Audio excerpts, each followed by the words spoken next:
আর আফুরা ভাইয়েরা একটু দাঁড়ান প্লিজ, একটু দাঁড়ান, কথাটা শুনে যান। কি চিন্তা করতেছেন? লাইক কমেন্ট করবেন নাকি উপরে ধাক্কা দিয়ে চলে যাবেন? কেন ভাই উপরে ধাক্কা দেন কেন? কি ভিডিও দেখতে ভালো লাগে না? আমাদের ভিডিও ভালো লাগে না? ভিডিও সুন্দর হয় না? তাহলে বলুন তো, যদি ভিডিও সুন্দর না হয়, ভালো না লাগে, অবশ্যই কমেন্টে জানাবেন। যেভাবে ভিডিও ভালো লাগে ঠিক সেভাবে বলে দিবেন, চেষ্টা করব ঠিক সেভাবে ভিডিওগুলো বানাতে।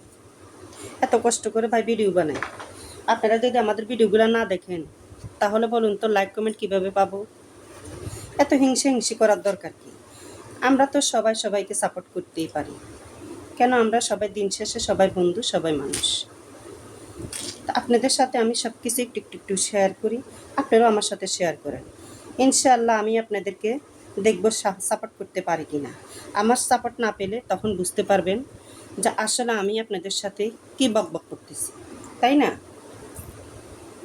আর এখন আমি কুমড়ার শাক করতে করতে আপনাদের সাথে গল্পটা করলাম।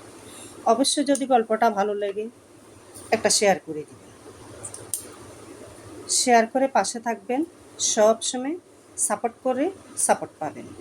এই কথাটা কিন্তু আমরা অনেকেই কমেন্টের মধ্যে পাই। তো সবাইতে আশা নিয়ে একটা কমেন্ট করে যে আপু প্লিজ একটা ব্যাগ দিয়ে গেলাম, ফলো দিয়ে গেলাম, ব্যাগ দিবেন, একটা কমেন্ট করে গেলাম, পাশে থাকবেন, একটু সাপোর্ট করবেন।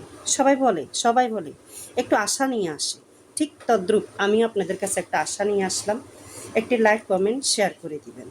আর আজকের বাজারে একটা জিনিস দেখাই, ধনেপাতা দেখেন, শীতকালীন ধনেপাতা কত সস্তা, আর অনেকগুলা দিয়ে 10 টাকা দিয়ে 20 টাকা দিয়ে। আজকে এই একটু ধনেপাতা আমি কত দিয়ে আনছি জানেন? 20 টাকা নিচ্ছে। ধনেপাতা অল্প একটু, কিন্তু শুধু ওই যে তরকারির মধ্যে একটু গ্রান লাগার জন্য। ধনেপাতাটা আলাদা একটা গ্রান, খুব ভালো লাগে সেজন্য। তো আমার ভিডিওটা যদি আপনাদের ভালো লাগে একটা লাইক, একটা কমেন্ট, একটা শেয়ার।